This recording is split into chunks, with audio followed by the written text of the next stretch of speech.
منع ہے، سلام کرنا نہیں، وہ تو سنت ہے، جواب دینا فرض ہے لیکن وہ بھی منع ہے، اور کنکریوں سے کھیلنا تک منع ہے۔ اللہ کے رسول نے کہا میں یجسسا، جو کوئی کنکری میں کھیلتا ہے، نیچے زمین پہ کنکریاں ہیں یا نیچے کیا ہے کچھ چیزیں ہیں یا کیا ہے ادھر سے ادھر لکیریں کھینچ رہا ہے، ادھر سے ادھر حسیر کے کیا ہے کاڑیاں اٹھا رہا ہے، اس کی بھی نماز نہیں ہوتی، اس کی بھی نماز نہیں ہوتی۔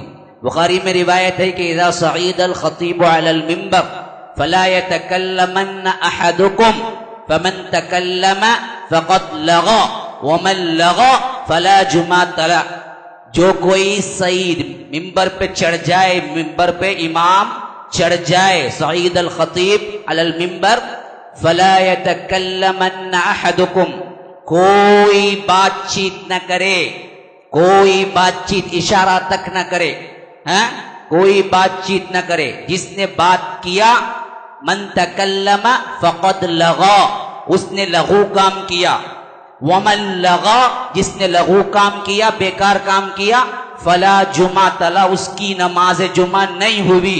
1 گھنٹہ بیٹھتے ہیں، 2 رکعت نماز پڑھ کے جاتے ہیں اور اللہ کے ہاں اس کا 0% میں نہیں مائنس میں آپ کو ثواب ملتا ہے، عذاب ملتا ہے، تو پھر کیا فائدہ ہے؟ خاص کر عورتوں سے گزارش کرتا ہوں یہ میٹنگ پوائنٹ نہ بنائیں، یہاں آ کے بات کرنے کے لیے نہ آئیں۔ پہلی چیز ذہن میں رکھیے کہ عورتوں کو نماز جمعہ نہیں ہے، بچوں کو نہیں ہے، عورتوں کو نہیں ہے، مسافر کو نہیں ہے، مقیم مرد کو جمعہ ہے، اجازت ہے عورتوں کو آ جانے کی۔ ہاں اللہ کے رسول نے ہمیں کہا کہ کوئی عورت نماز جانا چاہتی ہے تم نہ روکو، لا تمنعوا اماء اللہ مساجد اللہ، اللہ کی مسجدوں کو، اللہ کی بندیوں کو آنے سے مت روکو، بس اجازت ہے، ورنہ ان کے لیے اچھا ہے گھر میں ظہر کی نماز ادا کر لیں، لیکن آتی ہیں روکنے کا اختیار ہمیں نہیں ہے، اسی وجہ سے ہم نے جگہ پرووائڈ کی ہے۔ لیکن یہاں آ کے بات چیت کرنا، یہاں آ کے غیبتیں کرنا، یہاں آ کے خطبہ ایک طرف ہو رہا ہو، ان کا ایک خطبہ ہو رہا ہو الگ سے، یہ چیزیں نماز جمعہ کو پامال کر دینی۔ 1 گھنٹہ وقت دیتے ہیں پھر جمعہ کو پامال کر کے جاتے ہیں، تو فائدہ کیا ہے پھر آنے کا؟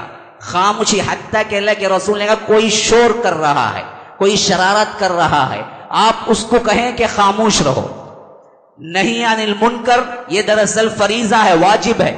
من رأى منکم منکرا فلیغیرہ بیدہ فإن لم يستطع فبلسانہ فإن لم يستطع فبقلبہ وذلک اضعف الایمان، جو کوئی مسلمان برائی کو دیکھے، منکر کو دیکھے کہ وہ ہاتھ سے روکے، نہ ہو سکے تو زبان سے روکے، نہ ہو سکے تو دل میں برا محسوس کرے، اگر یہ کیفیت بھی نہ آئے تو پھر اس کا ایمان ہی نہیں ہے، اضعف الایمان۔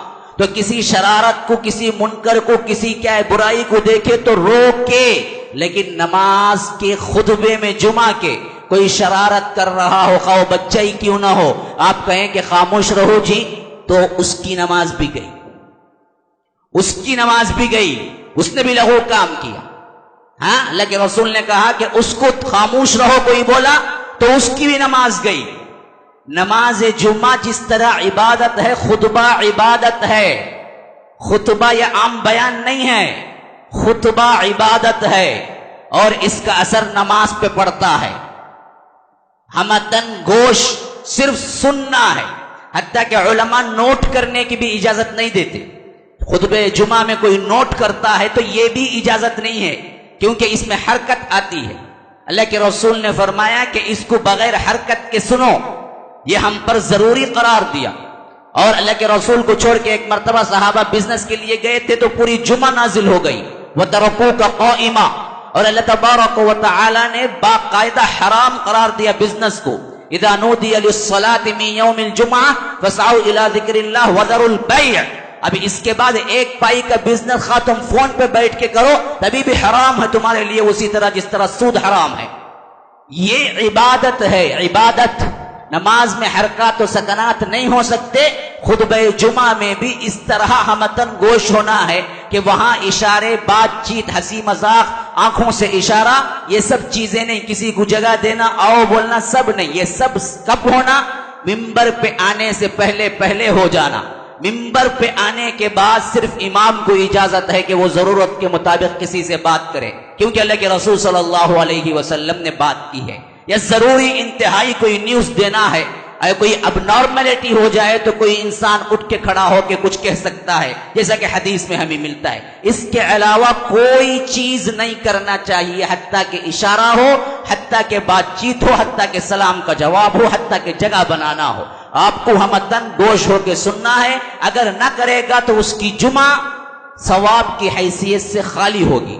یہی کنڈیشن عورتوں کا بھی ہے، یہی معاملہ عورتوں کا بھی ہے. مخصوص الگ سے کوئی احکامات نہیں ہیں. ہاں یہ حکم ہے کہ اگر کوئی خوشبو لگا کے مسجد کو آئے تو وہ زانیہ ہے، تو خوشبو سے پرہیز کرے. سادے لباس میں آئیں، سادے برقعے میں آئیں، چھکمک کے برقعے میں مت آئیں، فتنہ و فساد برپا نہ کریں. آج آہستہ سادے برقعے کے ساتھ بغیر پٹی کے، پٹی کی چنچناہٹ زنا کی دعوت دینے والی ہے. پٹی کے بغیر پٹی کے آئے، گھنگرو مت پہن کے آئے. اور اللہ کے رسول نے کہا کہ جو کوئی عطر لگا کے آ جائے یا عشاء سے پہلے شوہر کے لیے زیب و زینت کے لیے عطر لگا لے، وہ ہماری عشاء کو نہ آئے، وہ ہماری عشاء کو نہ آئے. کیونکہ اس زمانے میں عشاء کو آیا کرتی تھی صحابیہ. تو اللہ کے رسول نے کہا کہ کوئی اپنے شوہر کے لیے، غیروں کے لیے نہیں. یہ تو الگ ہی مسئلہ، غیروں کے لیے لگا کے نکلتے ہیں، شوہر کے لیے لگاتے ہی نہیں کبھی. جب بھی بن سور کے جاتے ہیں غیروں کے لیے، شادی بیاہ میں جاتے ہیں غیروں کے لیے. جب گھر میں ہوتا ہے شوہر بول بول کے تھک جاتا، بن سور کے رہو جی میں آتا ہوں. تمہیں کیا جی، تمہیں کیا دیکھتے ہیں، میں باہر جائیں ٹیمپو کروں. تو باہر پورے شوہر ہیں، اندر پورے غیر ہیں. عجیب غریب مسئلہ بنا ہوا ہے ہماری عورتوں کا. کہاں جائے. اصل مسئلہ کیا ہے؟ اپنے شوہر کے لیے زیب و زینت اختیار کرے. رات کے موقع پر عشاء کا ٹائم ہو تو اللہ کے رسول گھر میں پڑھو. میری مسجد نبوی میں میرے پیچھے بھی نماز پڑھنے مت آؤ. تو اگر کوئی آنے ہی کا ارادہ کرے، اسے مٹا کے لباس تبدیل کرے نہیں بولے، غسل کر کے آئے بولے، وہ غسل کر کے آئے. اتنی تاکید ہے مسلمانوں. آداب سب سے پہلے، با ادب با نصیب، بے ادب بے نصیب. یہ محاورہ بڑوں کا ہے، بالکل صحیح ہے. ادب ہے سب سے پہلی منزل جس سے انسان سیکھتا ہے. بے ادبی اختیار کریں گے تو پھر ہاتھ کچھ نہیں آتا. یہ سراسر ادب کا مقام ہے. یہ اسلام ہر ایک کا ادب سکھاتا ہے، ہر ایک کے حقوق سکھاتا ہے. حقوق کی پامالی کرو گے پھر تو خطبہ جمعہ تمہارے لیے خطبہ جمعہ کا نفع نہیں دے گا. تو یاد رکھیں، میں طنز کرنا نہیں چاہتا یا آنے والیوں کو روکنا نہیں چاہتا. میں تو بڑے ادب و احترام سے درخواست کرتا ہوں ماؤں بہنوں سے اور بھائیوں سے، آداب ملحوظ رکھیں، کیونکہ یہ ہم پہ ضروری ہے. میں باوجود دل کی تنگی سے کہتا ہوں کبھی کبھی